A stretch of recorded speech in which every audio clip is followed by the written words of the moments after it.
दर्शकवृन्द नमस्कार। उठौं समृद्धिका लागि कार्यक्रममा स्वागत छ। म प्रमिला खतिवडा। दर्शकवृन्द आजको यस कार्यक्रममा आज हामी विशेष गरेर कोरोनाको गम्भीर प्रकृतिका बिरामीहरू पछिल्लो समय बढ्दै गएका छन्। यो अवस्थामा आईसीयू र अन्य उपकरणका सामग्रीहरूको पनि अभाव रहेको छ। यसलाई कसरी व्यवस्थापन गर्ने भन्ने विषयमा केन्द्रित भएर कुराकानी गर्नेछौँ।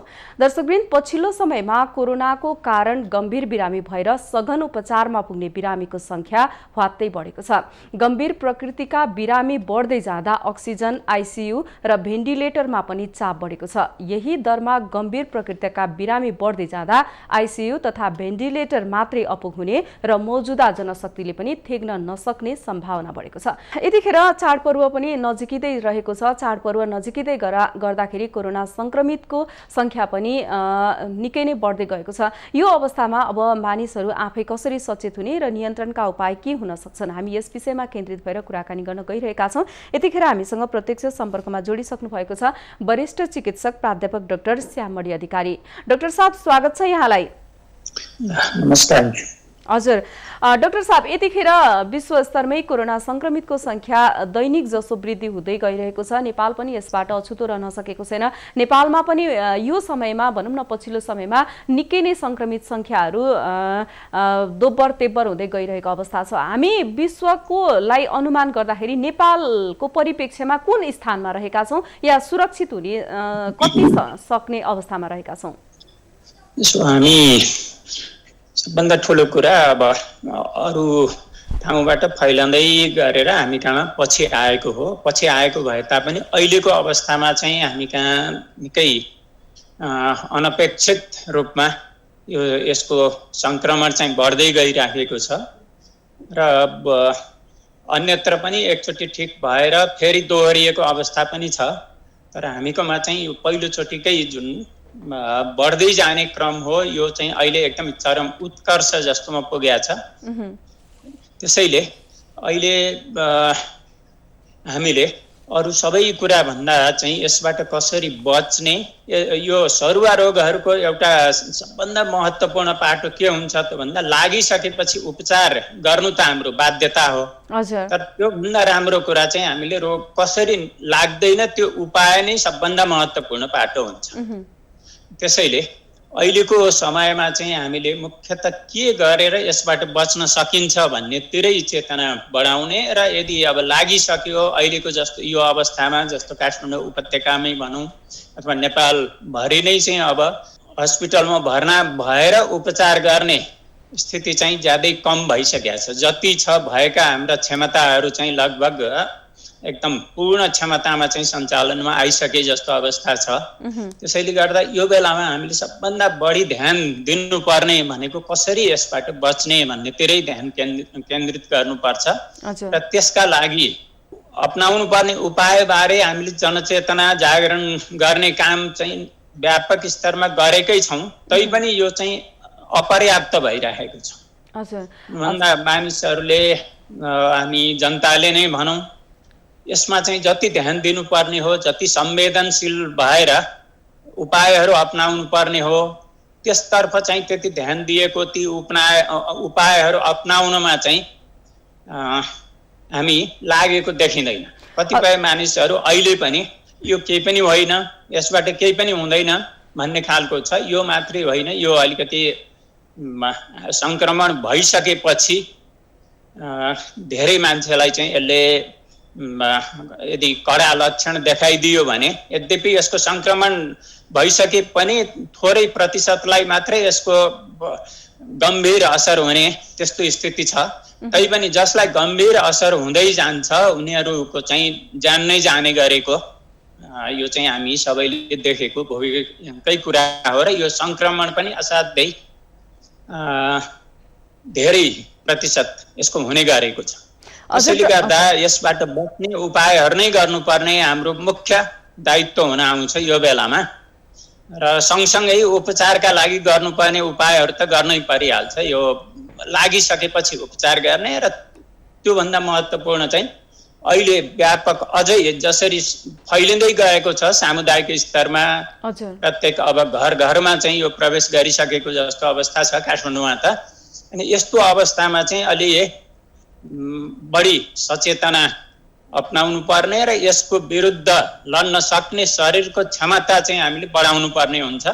यसका लागि गर्नुपर्ने उपायहरूमै हामी केन्द्रित हुनुपर्ने हुन्छ। हजुर डाक्टर साहब, जस्तो नि हामीले नेपालकै कुरा गर्दाखेरि पनि थोरै संख्यामा कोरोना संक्रमित देखिँदादेखि नै हामीले लकडाउन पनि भयो, निषेधाज्ञा पनि भयो, यो अवस्थामा PCR परीक्षणका दायराहरू पनि भए, मास्क र सेनिटाइजर र नागरिक स्तरमा जनचेतनाका कुराहरू पनि भए। तथापि पनि अहिले कोरोना संक्रमित मतलब भनौँ न दैनिक जसो वृद्धि भइरहेको छ। अब तत्कालको आवश्यकता चाहिँ के हो त? तत्कालको आवश्यकता सँगसँगै जानुपर्ने हुन्छ। एउटा त यो जसलाई लागेर यो अलिकति गम्भीर लक्षणहरू देखिँदै गएको छ उनीहरूको लागि उपचारको व्यवस्था गर्नुपर्ने यो एउटा हो भने सँगसँगै हामीले अरू थप यसको फैलावट चाहिँ हुन नपाओस्, अरू धेरै संक्रमण भनेर ती उपायहरू पनि अपनाउनु पर्ने हुन्छ, जसमा मुख्यतः अब यो सबैले जानिराखेको अहिले सूत्र रूपमा संक्षेपमा चाहिँ SMS भनिया छ हैन। यो चाहिँ स्ट्रिक्टली सबैले पालन गर्नुपर्ने होइन भने यो थपिँदै गयो भने त म्यानेज गर्नै नसक्ने, ज्यादै अहिले नै भइसकेको छ। अब थपिँदै गयो भने त्यो म्यानेज गर्नै नसकिने अवस्था। त्यसैले गर्दाखेरि एकातिर यो भएका हाम्रो क्षमता वृद्धिको लागि गर्नुपर्ने हरेक हस्पिटलमा जुन सरकारले निर्णयहरू गर्दै गइराखेको छ त्यस अनुसारको कार्यान्वयन गर्नतिर लाग्नुपर्ने, त्यो सबैले सहयोग गर्नुपर्ने एउटा छँदैछ। हस्पिटलहरूमा त्यो व्यवस्था गर्ने स्थानीय विभिन्न तहका सरकारहरूले यसमा आफ्नो भूमिका निर्वाह गर्नुपर्ने यो छँदैछ। अर्को मेरो आफ्नो उसमा भन्नुहुन्छ भने त म मुख्य गरेर आयुर्वेदकै चिकित्सक भएको नाताले यस्ता रोगहरूमा चाहिँ रोग लाग्नुभन्दा पहिले नै बच्ने नै सबभन्दा बढी महत्त्वपूर्ण हुन आउँछ र यसको संक्रमण अरू नफैलियोस् भनेर हामीले त्यतातिर नै बढी सचेतना गर्ने र बरु आवश्यक पर्छ भने अरू सरकारले कडाई गरेर जनतालाई चाहिँ एउटा सूचित पनि गर्ने, सुशिक्षित गर्ने, स्वस्फूर्त रूपमा चाहिँ यो अपनाउन आवश्यक छ भन्ने कुराको अझ बढी महसुस गराउने र अपनाउने परिस्थिति सिर्जना गर्ने। त्यसका लागि चाहिँ यही अहिले भनेका अब संक्षेपमा यो आवश्यक नपरिकन बाहिर निस्कनु भएन। यो अहिले जसरी चाहिँ पसलहरूमा देखिन्छ, बस यो यातायातमा पनि जे जति सावधानीहरू अपनाउनु पर्ने त्यो छैन। ब्याङ्कहरूमा भनौँ, अरू विभिन्न ठाउँमा चाहिँ हामी जनताहरूले चाहिँ लापरवाही गरिराखेका छन्। यसलाई चाहिँ अलि बढी संवेदनशील भएर अपनाउने स्थिति सिर्जना गर्नु पर्यो। अर्को कुरा चाहिँ त्यसका लागि हाम्रा मात्रै यी बाहिरी उपायहरू, सरसफाइको उपाय, सेनिटेसन लगायतका उपायहरू, सेनिटाइजरहरूको प्रयोग गर्ने, यो सोसियल डिस्टेन्सबाट गर्ने र मास्क प्रयोग गर्ने, यो भनेको त एकदमै मस्ट नहुने कुरा भइहाल्यो। यसको साथसाथै हाम्रो रोग विरुद्ध लड्ने क्षमता बढाउने उपायहरू गर्नुपर्छ, जसका लागि हाम्रो शरीर र मन चाहिँ अलि बलियो हुनुपर्छ। त्यसका लागि गर्नुपर्ने उपायहरूमा पनि त्यत्तिकै महत्त्व दिएर प्रचार गर्नुपर्ने र जनतालाई चाहिँ अथवा हामी सबै त्यसमा लाग्नुपर्ने त्यस्तो स्थिति चाहिँ पक्का पनि छ। यसका लागि कतिपय औषधिहरू छन्, यो बेलामा चाहिँ मिलेर काम गर्नुपर्ने हुन्छ। यो उपाय गर्ने कि यो उपाय गर्ने भनेर विकल्प यो गरे त्यो नगर्ने, त्यो गरे यो नगर्ने, अहिले जुन चलिराखेको छ आधुनिक एलोप्याथिक औषधिहरू प्रयोग गर्ने, आयुर्वेद औषधिहरू यी चाहिँ प्रयोग गर्न नहुने भन्ने एक थरी, यसले केही पनि गर्दैन भन्ने खालको जुन किसिमको कुरा छ, यस्तो पनि गर्नु हुँदैन हामीले। र आयुर्वेद औषधिको हकमा के छ भन्दा यो प्रकृतिले दिएको हुनाले यिनीहरूलाई राम्रोसँग चिनेर जानेर मात्रा मिलाएर सही किसिमबाट प्रयोग गर्ने हो भने यो जति उपयुक्तहरू हुन सक्दैन। तर ज्यादै नै भएर गम्भीर लक्षणहरू देखिसकेको छ भने त्यसमा आयुर्वेद औषधिले मात्रै हुँदैन। त्यसैले यो मात्रै गर्ने अर्को नगर्ने भन्ने होइन, यी सबै औषधिहरूको आफ्नो आफ्नो ठाउँमा महत्त्व छ। यसैले सबैजना मिलेर यसमा चाहिँ हामीसँग भएका स्रोत, साधन, ज्ञान, जे सम्पदाहरू छन्, जे हामीसँग छ त्यसलाई चाहिँ सकारात्मक सोच राखेर प्रयोग गर्दै जानुपर्ने हुन्छ र हामीले दिनचर्या भन्छौँ बिहान उठेदेखि बेलुकासम्म के कस्ता उपायहरू अपनाउनु पर्छ भन्नेतिर पनि अलि राम्रोसँग सरकारले पनि संवेदनशील भएर यसलाई यसको आफ्नो महत्त्व छ भन्ने कुरालाई चाहिँ स्वीकार गरेर यसतर्फ व्यापक रूपमा प्रचार प्रसार गर्नुपर्ने आवश्यकता छ। अब यो के गर्ने भन्ने कुरा मलाई लाग्छ यो धेरै जसो अलिकति सचेत नागरिकहरूले चासो राख्नेहरूले त थाहा पाइसकेका छन्, तर थाहा पाएर पनि एउटा आयुर्वेदमा के भन्छ भन्दा प्रज्ञापराध भन्ने छ। प्रज्ञापराध भनेको जानाजानी गर्ने गल्ती, एउटा त सही ज्ञान नहुनु, अर्को कुरा चाहिँ ज्ञान भएर पनि जानेर पनि त्यसलाई नअपनाउने, यस्तो दुईटै स्थिति देखिया छ। सही ज्ञानको पनि चाहिने जति हुनुपर्ने जति प्रचार प्रसार हुन सकेको छैन र जानेर पनि फेरि त्यसलाई पालन नगर्ने यो प्रवृत्ति पनि बढ्दै गएको छ। यसबाट चाहिँ कसरी जनतालाई अथवा हामी सबैजना कसरी अझ बढी संवेदनशील भएर यो उपायहरू अपनाउने भन्ने तिर नै हाम्रो ध्यान केन्द्रित हुनुपर्छ र अपनाउनुपर्छ। अब नि डाक्टर साहब जस्तै कुरा गर्दाखेरि सरकारले पनि बेहोस हुने अवस्था नआउन्जेलसम्म घरमै बस्नु र इनकेस त्यस्तो अवस्था आयो भने मात्रै अस्पताल आउनु भन्ने जस्तो कुराहरू पनि गरिरहेको अवस्थामा यतिखेर अब विभिन्न शय्याको आइसियु बेडको भेन्टिलेटरको अभाव रहेको कुराहरू पनि छ। अब यो सरकारकोले चाहिँ कसरी जोहो गरिरहेछ या यही अनुसार संक्रमितको संख्या वृद्धि हुँदै गयो भने चाहिँ सरकारले थाम्न सक्छ कि सक्दैन, यसलाई चाहिँ कसरी हेर्न सक्छ या यसमा चाहिँ सर्वसाधारणहरूले चाहिँ कसरी सेवा लिने? अब यस्तो हुन्छ, यसमा चाहिँ मेरो आफ्नो विचारमा के भने थाम्न सक्छ कि सक्दैन भन्ने भन्दा पनि यो एउटा दायित्व पनि हो, कर्तव्य पनि हो। त्यसैले गर्दा सक्दिन भनेर सरकार पन्छन पनि मिल्दैन एकातिर। अहिले यो मौकामा चाहिँ हिरा फोर्नु भन्ने जुन हाम्रो छ, त्यस्तै गरेर हाम्रो भएको क्षमता चाहिँ अधिकतम हामीसँग भएका साधन स्रोतहरूको चाहिँ अधिकतम परिचालन गरेर र यसका लागि आवश्यक पर्ने व्यवस्थाहरू हस्पिटलमा पनि बेड सङ्ख्याहरू पनि यसका लागि बढाउने जुन सरकारले निर्णय पनि गरिसकेका छ। यहाँको उपत्यकाको हकमा त सबै हस्पिटल चाहिँ अब कोभिड को रूपमा गरेर यसमा चाहिँ व्यवस्था गर्दै जाने भनेर केही बजेट छुट्याएको र यो व्यवस्था गर्दै जान लागेको यो विभिन्न माध्यमबाट पनि हामीले पनि सुनेका छौँ। यो व्यवहारमा पनि हुनु पर्यो। यी कामहरू गराइमा चाहिँ अलि समय ज्यादै महत्त्वपूर्ण हुन्छ। समयमा नगर्ने कुरा मात्रै गर्ने, काम नगर्ने त्यो चाहिँ हुनु भएन। आवश्यक पर्ने बेड सङ्ख्या, दक्ष जनशक्तिहरूको परिचालन र चाहिने चाहे त्यो भेन्टिलेटर होस् चाहे अन्य यन्त्र उपकरण औजारहरू सबैको र औषधिको पनि पर्याप्त व्यवस्था गर्नुपर्ने। सरकार चाहिँ यसबाट पन्छिन मिल्दैन, त्यो सरकारको प्राथमिक दायित्वभित्रै पर्छ। जनताको चाहिँ हैन यो जीवधनको रक्षा गर्नु, यसमा पनि अब यहाँ त जीवनकै रक्षाको कुरा आइराखेको छ। यो सरकारले पन्छिन मिल्दैन एकातिर भने, अर्कोतिर यो बेलामा सरकारलाई मात्रै सरकारले गरेन भन्नुभन्दा हामी सबै सचेत भएर जुन एउटा आह्वान गरेको सरकारले अलिकति ज्यादै गम्भीर अवस्था नभइकन अहिले हाम्रो भएको यथार्थ परिस्थिति अनुसार चाहिँ हस्पिटलहरूले धान्न सबैजना आउने हो भने गम्भीर नभइकन सामान्य देखिने बित्तिकै आउने हो भने धान्न गाह्रो हुन्छ भनेको अवस्थामा हामीले घरमै बसेर र यी उपायहरू अपनाउनु पर्यो, जसबाट चाहिँ हस्पिटल नगइकन धेरै जसो उपचार चाहिँ घरमै बसेर पनि हुन सक्छ यदि हामी संवेदनशील भयौँ र हामीले सही सूचना सम्प्रेषण गर्न सक्यौँ, जानकारी दिन सक्यौँ र सबभन्दा ठुलो कुरा मानिसहरू चाहिँ यहाँनिर भयावह हुने हैन, एकदम त्रसित हुने, भयभीत हुने। त्यसले गर्दाखेरि चाहिँ सानो समस्या आए पनि अब यही नै यसो खोकी लाग्ने बित्तिकै, यसो अलिकति नाक बग्ने बित्तिकै अथवा यसो एकचोटि आछ्यो आउने बित्तिकै अब यो सिजनमा त्यस्ता कुराहरू भइराख्छन् हामीलाई। त्यस्तो हुने बित्तिकै हात्तिएर ल अब हस्पिटलै जानु पर्यो भन्ने खालको त्यो सोच पनि हुनु भएन।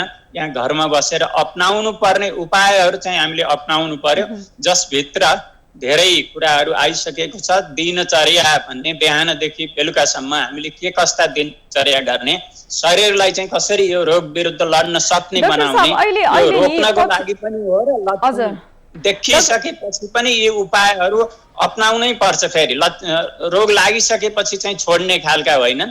यी सबै उपायहरू रोग लागेपछि पनि र परिवारमा अरूलाई संक्रमण हुन नदिनको लागि पनि यी सबै कुराहरू अपनाउनु पर्छ। हजुर डाक्टर साहब, जस्तै पछिल्लो समय मृत्यु हुनेको संख्या पनि वृद्धि हुँदै गइरहेको छ। यो मृत्यु हुनेको जो मृत्यु भइराख्नु भएको छ नि, उहाँहरू चाहिँ कस्तो खालको बिरामीहरू मृत्यु भइराख्नु भएको छ? अन्य देशको तुलनामा नेपालको मृत्यु दरलाई चाहिँ कसरी विश्लेषण गर्न सकिन्छ?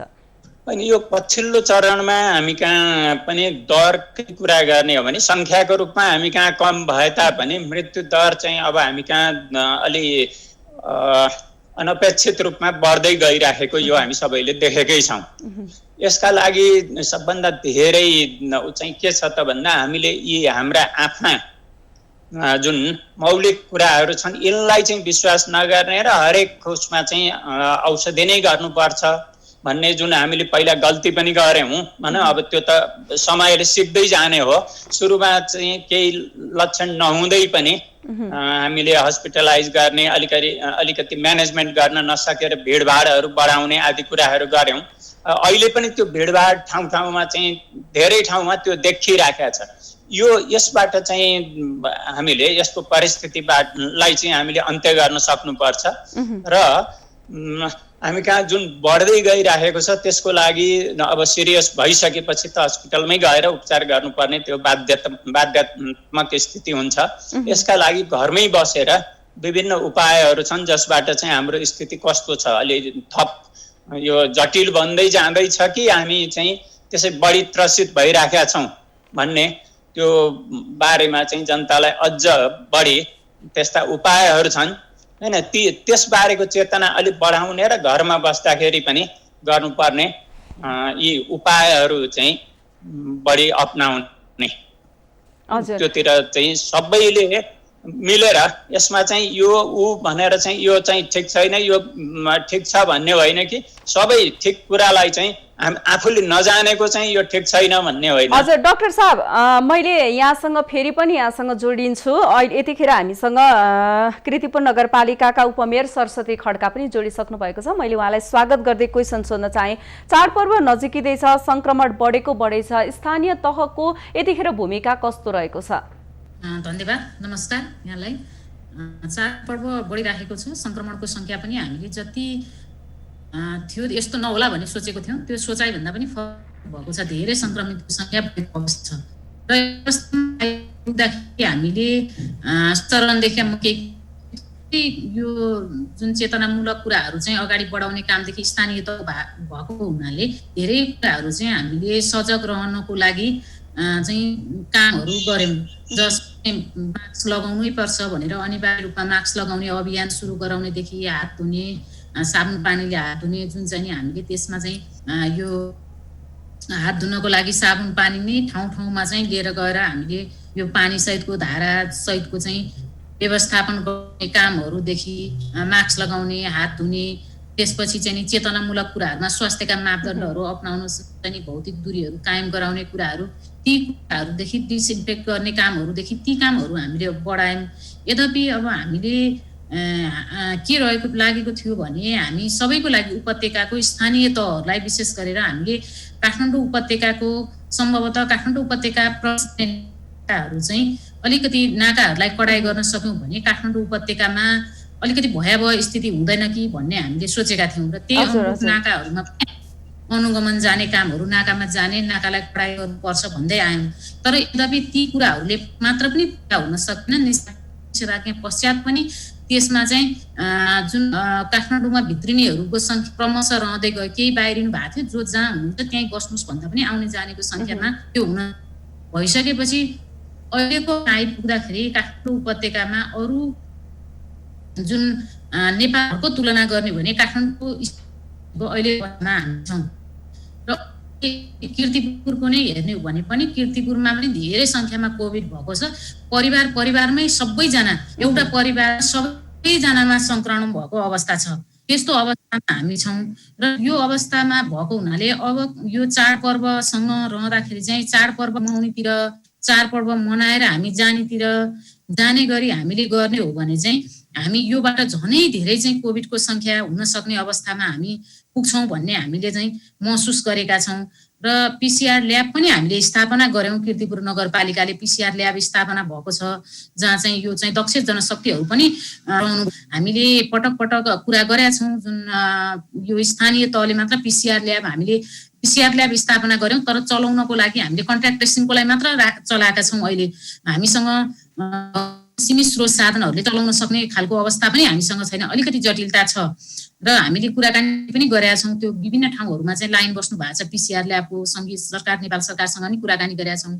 बरु त्यहीँकोदेखि चाहिँ लिएर आएर यहीँ गराउने गरी गर्दाखेरि यहाँ दक्ष जनशक्ति पनि भएको ल्याब पनि भएको हुनाले यहाँ दिनको चाहिँ 200 जनालाई चाहिँ यो टेस्ट गर्न सकिने किसिमको। हजुर सरस्वतीज्यू, यहाँ आफैले पनि भनिसक्नुभयो प्रत्येक परिवारको धेरै जसो परिवारको सबैजना परिवारै संक्रमित भएको अवस्था पनि रहेको छ भनेर भन्नुभयो। स्थिति भयावह बन्दै पनि गइरहेको छ। अब पछिल्लो समयको कुरा गर्दाखेरि काठमाडौँको प्रमुख जिल्ला अधिकारीहरूले पनि भन्नुभएको छ कि स्थानीय तहहरूको समन्वय अभावले उहाँहरूकै लापरवाहीले चाहिँ कोरोना संक्रमण वृद्धि भयो भनेर पनि भनिराख्नु भएको छ। यसलाई कसरी लिन सकिन्छ कि स्थानीय तहहरूले काम गरेका छैनन्? यो चाहिँ के लाग्छ भने हुन त भन्दा त जे कुरा भन्दा पनि भयो तर स्थानीय तहको निर्वाचन नहुने र स्थानीय तहको जनप्रतिनिधि नहुने हो भने यो भन्दा पनि अझै भयावह स्थिति हुन्थ्यो भन्ने लाग्छ मलाई चाहिँ। किनकि स्थानीय तहको जनप्रतिनिधि भनेको स्थानीय सोझै जोडिएको हुन्छ जनमानससँग। यावत कुराहरू जुन चाहिँ नि सुरुकै चरणदेखि भने मैले जुन चाहिँ चेतनामूलक कुराहरूदेखि फैलाउने कुराहरू, क्वारेन्टाइनको स्थापना गर्ने कुराहरू कीर्तिपुरकै सवालमा हेर्ने हो भने हामीले 200 बेडको क्वारेन्टाइन अहिले जुन आइसोलेसन चलिरहेको छ 200 बेडको कीर्तिपुर नगरपालिकाले नै स्थापना गरेको आइसोलेसन थियो। त्यसै गरी क्वारेन्टाइन छ। सबै स्थानीय तहले हुन त देख्न पनि सकिन्छ, देख्न सक्छौँ स्थानीय तहले गरेका कामहरू चाहिँ हामीले देख्न सक्छौँ। र समन्वय अभाव भन्यो भने जुन सहकारी सहअस्तित्व र समन्वयको भूमिका छ ती भूमिकाहरूमा चाहिँ भूमिकामा भएको छ तर पनि हामीले जति चाहेका थियौँ त्यो अनुसारको भूमिका चाहिँ निर्वाह हुन सकेको अवस्था चाहिँ भएन। र त्यो हुँदाखेरि पनि हामीले एउटालाई दोष लगाएर मात्र पन्छिन सक्ने, हुन त राम्रो गर्दाखेरि मैले गरेँ नराम्रो गर्दा अर्कोले गर्यो भन्ने पनि तर त्यो भन्दा पनि दोषारोपण गरेर पनि अहिले हामी उम्कन सक्ने अवस्थामा हामी छैनौँ। त्यही भएकोले चाहिँ हामी सबैले लाग्नु जरुरी छ र अहिले घरै पछि चाहिँ तपाईँको चाहिँ नि मैले अघि पनि भनिसकेँ प्रत्येक घरमा कोभिड नभएको चाहिँ छैनन्। जनसङ्ख्या हरेकमा परिवारमा कोभिड भएको छ। त्यसमा स्थानीय तहका जनप्रतिनिधिहरू अहिले के चाहिन्छ खानेकुराहरू पुर्याउने कामहरू पनि स्थानीय तहको जनप्रतिनिधिहरूले गरिराख्नु भएको छ। हाम्रा वडाका साथीहरूले कोभिड भएको घर परिवारको लागि उहाँहरूलाई चाहिने औषधिदेखि उहाँहरूलाई चाहिने खाद्य सामग्रीदेखि यावत कुराहरू केसम्म छ भने उहाँहरूलाई पानीको समस्या हुँदाखेरि त्यो लिएर गएर पानी पुर्याउने कामहरूदेखि सारा कुराहरू गर्नुपर्ने कामहरू स्थानीय तहले गरेको अवस्था चाहिँ अहिलेको अवस्थामा छ। त्यो भएको हुनाले स्थानीय तहले त्यतिकै बसे भन्ने त कतिसम्म सुहाउँदो कुरा हो भन्ने लाग्छ। र यो देख्न सकिन्छ सुरुकै चरणदेखि पनि त्यो थियो तर एउटा मापदण्ड बनाएर पठाउने काम स्थानीय तहलाई भयो र बजेट पठाउने काम चाहिँ त्यो अनुसारको कोभिडको लागि भनेर बजेटै पठाउने किसिमको काम भएन। त्यो हुँदा विनियोजन विधेयकमा विनियोजन गरिएको छ स्थानीय तहले। मैले एउटा कीर्तिपुरको सवालमा मात्र बोलिराखेको छैन, समग्र 753 वटाको हेर्ने भने विनियोजन विकास निर्माणदेखि जनताका अपेक्षाहरू पनि जुन डक्टरले भन्नुभएको छ महत्त्वपूर्ण कुरा भन्नुभएको छ चाहिँ मौकामा हिरा फोर्नुपर्छ भनेर स्थानीय तहहरूले काम गरिराखेको अवस्था हो र स्थानीय तहले गरेनन् भन्ने कुरामा त हजुरहरू जस्तै मिडियाहरू पनि हुनुहुन्छ हेरिराख्नु भएको होला। फेरि पनि यहाँसँग जोडिन्छु। अहिले म प्राध्यापक डाक्टर श्यामडी अधिकारीज्यूसँग फेरि प्रश्न सोध्न चाहे। पछिल्लो समय एउटा स्थानीय तह र केन्द्र सरकार बीचको समन्वय अभावले पनि कोरोना संक्रमणमा चाहिँ लापरवाही भएको छ भन्ने कुराहरू आइरहेको छ। यसलाई चाहिँ यहाँहरूले कसरी लिनुभएको छ डाक्टर साहब? समन्वयको अभाव भन्दा पनि यो भर्खरै हामी कहाँ चाहिँ यो भनौँ न सङ्घीय प्रणाली अनुसारको जुन विभिन्न निकायहरू अथवा विभिन्न तहमा भिन्न भिन्न सरकारहरू रहेका छन् यिनीहरूको कामको बाँडफाँड स्पष्ट हुन नसकेर पनि हुन सक्छ। र यस्तो महामारीमा मलाई चाहिँ के लाग्छ भने सबैले यहाँ अहिले चाहिँ कसैले कसैलाई दोषारोपण गर्ने भन्दा पनि सबैले आफै अग्रसर भएर आफ्नो दायित्व के हो कतिपय कुराहरू सीमितताहरू होलान्, स्थानीय तहमा अब लिखित रूपमा अधिकारहरू के होलान् लेखिएका, तर व्यावहारिक रूपमा कार्यान्वयन गर्नमा कतिपय बाधा व्यवधानहरू होलान्।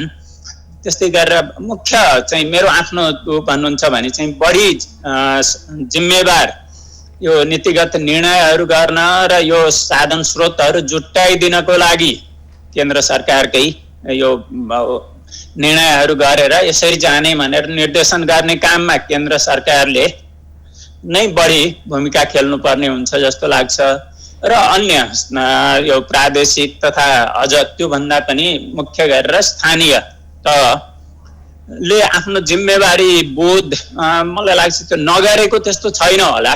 विभिन्न समस्याहरू होलान्, विभिन्न कठिनाइहरू, त्यसरी साधन स्रोतकै कुराहरू पनि सीमितताहरू होलान्। त्यसले गर्दाखेरि उहाँहरूले भने जस्तो गर्न नसकेको होला।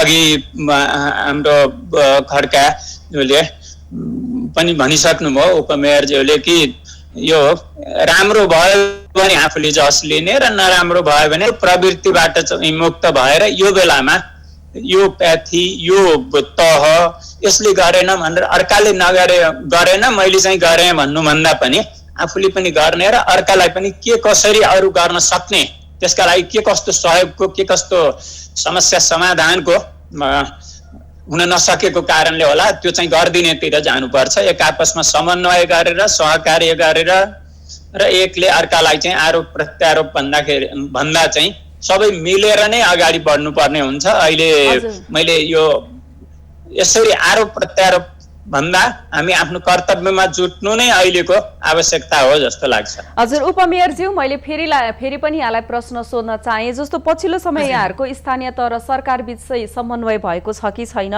जस्तो केन्द्रले चाहिँ स्थानीय तहको जिम्मेवारी हो भनेर भन्छ, स्थानीयले चाहिँ केन्द्रको हो, केन्द्रले चाहिँ केही पनि दिएको छैन भनेर भन्छ, प्रदेश सरकार पनि अलमलमा छ। अब यो अवस्थामा तपाईहरुको समन्वय नभएकै हो त? यहाँले महत्त्वपूर्ण प्रश्न गर्नु भएको छ। प्रश्नको लागि यहाँलाई धन्यवाद पनि दिन चाहन्छु। र यो हाम्रो जुन विपदको समयमा हामी छौँ अहिले, विश्वव्यापी रूपमा चाहिँ नि भएको यो विपत्ति र यो विपत्तिमा महामारीमा हामी छौँ र यो अवस्थामा आइपुग्दा जिम्मेवारी बोधमा हामी पूर्ण रूपमा आफ्नो जिम्मेवारीको कामलाई 1 सेकेन्डसम्म आफ्नो जिम्मेवारी रहँदा पनि यसलाई पूर्ण रूपमा जिम्मेवार भएर काम गर्नुपर्छ भन्ने मान्यता हामी सबैले लिनुपर्छ। त्यो मान्यता हामीले पनि लिएका छौँ। के छ त भन्दा हामीले समन्वयको हेर्ने हो भने स्थानीय तहले काम गर्ने क्रममा अघि पनि मैले भने स्थानीय तहमा सीमित स्रोत साधनहरू छन्। त्यति हुँदा हुँदै पनि स्थानीय तहमा जुझारु भएर काम गरेको अवस्था छ र सबै तहले काम गरिरहनु भएको छ। तर के भयो त भन्दा समन्वयको अभाव भन्दाखेरि चाहिँ के छ भने यो परिपत्र बनाएर पठाउने काम र मापदण्ड पठाउने काम चाहिँ नेपाल सरकारबाट भयो। हुन त आइसोलेसन र क्वारेन्टाइनहरू केही बनेका छन्, ती बनेका पनि छन्, केही चाहिँ अब धेरै खर्चहरू हामीले गरिसक्यौँ भनेर पनि त्यो त हुन त पछि देखिने अवस्था पनि आउला, ती कुराहरू छन्। त्यति हुँदा हुँदै पनि स्थानीय तहमा मैले अरू पालिकाहरूको जान्दिनँ, कीर्तिपुर नगरपालिकामा बजेट भनेको प्रदेश सरकारबाट 12 लाख रुपियाँ बजेट आएको थियो। त्यसै गरी सङ्घीय सरकारबाट भनेको अहिले कुनै पनि चाहिँ नि यो कोभिडकै लागि भनेर बजेट आएको अवस्था छैन। त्यो स्थानीय तहले बजेट बनाउने बेलामा यहीँबाट बजेट बनाएर यहीँको स्रोत साधनहरूले काम गर्न परेको अवस्था छ। र अर्को कुरा भनेको के छ त भन्दा हामीले सहज बनाउने किसिमको वातावरणमा भन्दा पनि अलिकति सहजता खोज्ने, विपदको बेलामा सहज ढङ्गले अगाडि बढ्ने भन्दा पनि त्यसलाई लम्ब्याउनेतिर गएको हो कि भन्ने लाग्छ।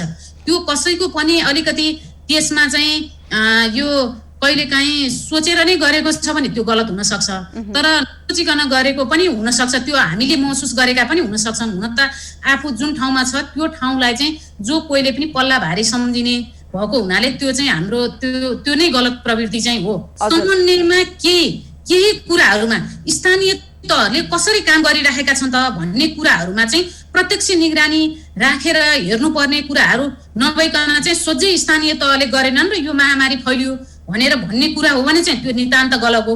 स्थानीय तहमा रहेका जनप्रतिनिधि विशेष गरेर गाउँ टोल बस्तीमा रहनुभएका नसस साथीहरू उहाँहरूको खटाइको र उहाँहरूको काम गराएको मूल्याङ्कन चाहिँ हुनुपर्छ भन्ने लाग्छ। यसैमा प्रश्न सोध्न अर्को चाहे, जस्तो सरकारले अहिलेसम्म धेरै खर्च गरेको छ भनेर भनेको छ, पीडितले अहिलेसम्म हामीले पाएका छैनौँ भनेर पनि भन्छन्, यहाँहरूले क्वारेन्टाइन र विभिन्न आइसोलेसन वार्डमा हामीले खर्च गर्यौँ भनेर भन्नुहुन्छ। यहाँहरूले चाहिँ अब कीर्तिपुर नगरपालिकाले नै चाहिँ केमा कति खर्च गरेको छ या यसको कार्यान्वयन पक्ष चाहिँ कस्तो रहेको छ?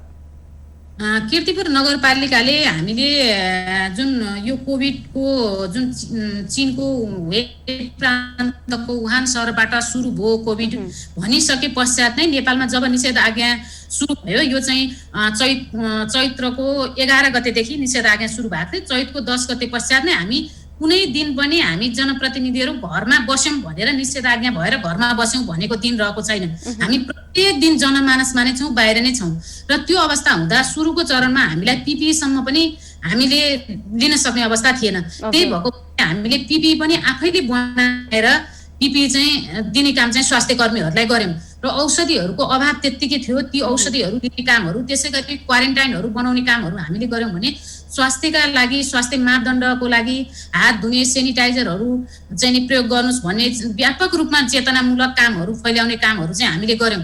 त्यो सँगसँगै बीचमा निषेधाज्ञा भइरहँदा अपरचट निषेधाज्ञा भइसकेपछि राहतका प्रोग्रामहरू पनि भए। स्थानीय तहले राहत वितरण गर्नको लागि ती राहतका कार्यक्रमहरू पनि स्थानीय तहले गर्नुपर्ने र राहतको एउटा मापदण्ड मात्र नेपाल सरकारले बनाएर पठाइएको थियो र त्यो राहत वितरण गर्ने कामहरूदेखि यावत कुराहरू स्थानीय तहले गर्नुपर्ने अवस्था र कीर्तिपुर नगरपालिकाले गर्यौँ। र पछिल्लो समयमा कीर्तिपुर नगरपालिकाले हजुर समय थोरै भएकोले गर्दाखेरि मैले डाक्टर साहबसँग एउटा छोटोमा केही कुराहरू राख्न चाहन्छु।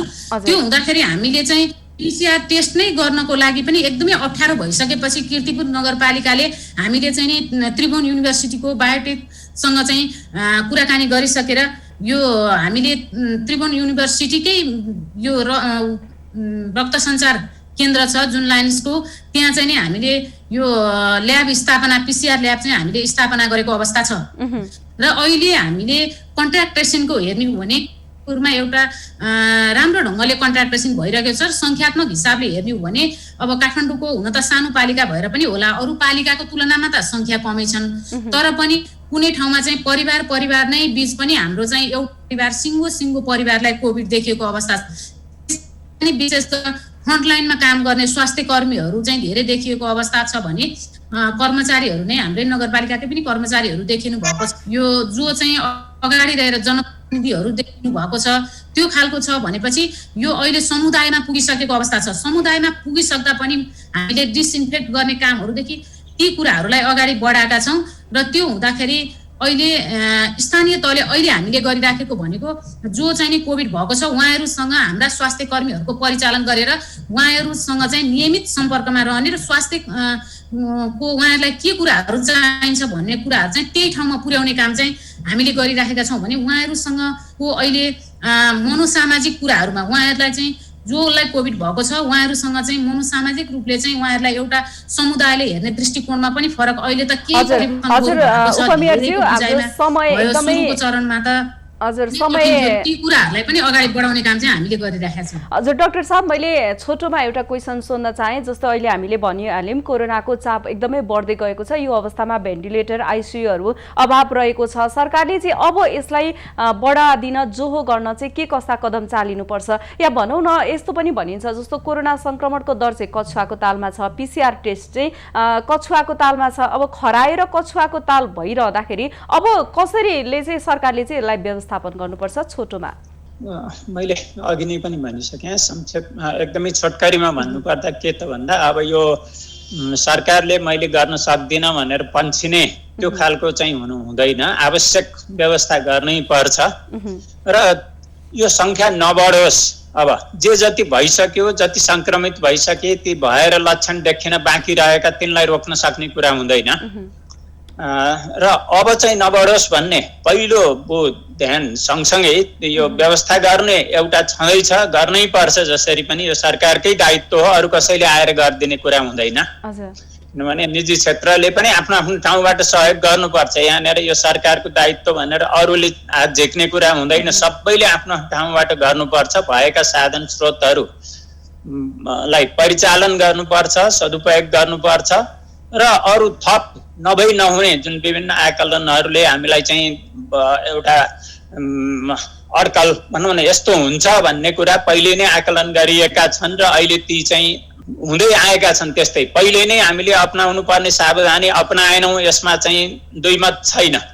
तर अब त्यो मात्रै भनेर बसेर भएन कि अबको लागि गर्नको लागि अघि नै भनेको जस्तै भएका साधन स्रोतहरू यो मौकामा हिरा फोर्ने भने जस्तै यो बेलामा चाहिँ बजेट चाहिँदो खर्च गरेर पनि यी एकदमै सिरियस भएर हस्पिटलाइज हुनुपर्ने बिरामीहरू हस्पिटलमा ठाउँ नपाएर ज्यान गुमाउनु पर्ने त्यस्तो स्थिति हुन नदिनु त्यो प्राथमिक दायित्व सरकारकै हो, त्यो गर्नुपर्छ। र अरू त्यसो भनेर चाहिँ फेरि सँगसँगै अर्को हामी जनताहरू, स्वास्थ्यकर्मीहरू, सुरक्षाकर्मीहरू लगायत सम्पूर्ण स्थानीय तहका सरकारहरू सबैले फेरि आफ्नो आफ्नो कर्तव्य पालन गर्नै पर्छ। यो कर्तव्य भन्ने बारेमा हामीलाई धेरै कुरा थाहा नभएको होइन कि हामीले जान्दा जान्दै नगरेको धेरै छ। जनताको पक्षमा चाहिँ जान्दा जान्दै नगरेको पनि धेरै छ।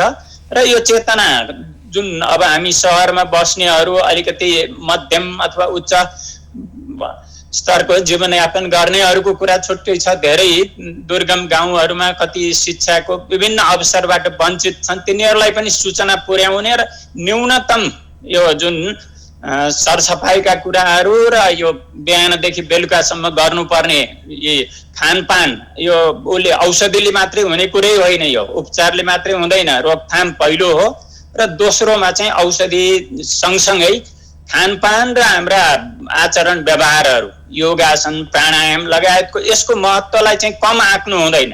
यो मानसिक स्वास्थ्य जब हामी डराउँछौँ अनि त्यसपछि शत्रुले हामीलाई झन् हेर्न थाल्छ। हस् डाक्टर साहब, यहाँहरूको महत्त्वपूर्ण समयको लागि यहाँहरू मैले दुवैजनालाई धेरै धेरै धन्यवाद दिन चाहे। धन्यवाद छ यहाँले पनि यति केही कुराहरू सीमित समयमा राख्न दिनुभयो, त्यसको लागि चाहिँ धन्यवाद छ। दर्शकवृन्द, उहाँहरू हुनुहुन्थ्यो वरिष्ठ चिकित्सक प्राध्यापक डाक्टर श्याममणि अधिकारी। यसै गरी हामीसँग हुनुहुन्थ्यो कीर्तिपुर नगरपालिकाका उपमेयर सरस्वती खड्का पनि हुनुहुन्थ्यो। हामीले पछिल्लो समय यतिखेर परिवार हुँदैखेरि समुदाय स्तरमा कोरोना संक्रमण फैलिँदा पनि सर्वसाधारणबाट तोकिएको स्वास्थ्य सुरक्षाका मापदण्ड पालनामा कमी भइरहेको अवस्था र पछिल्लो समय आइसोलेसन र भेन्टिलेटरको अभाव भइरहँदा अब यसलाई चाहिँ कसरी व्यवस्थापन गर्ने भन्ने विषयमा केन्द्रित भएर हामीले उहाँसँग कुराकानी गर्यौं। उठौं समृद्धि विशेष कार्यक्रम अहिलेलाई यति नै। म प्रस्तुता प्रमिला खतिवडा बिदा हुन्छु। हेर्दै रहनुहोला माउन्टेन टेलिभिजन। नमस्कार।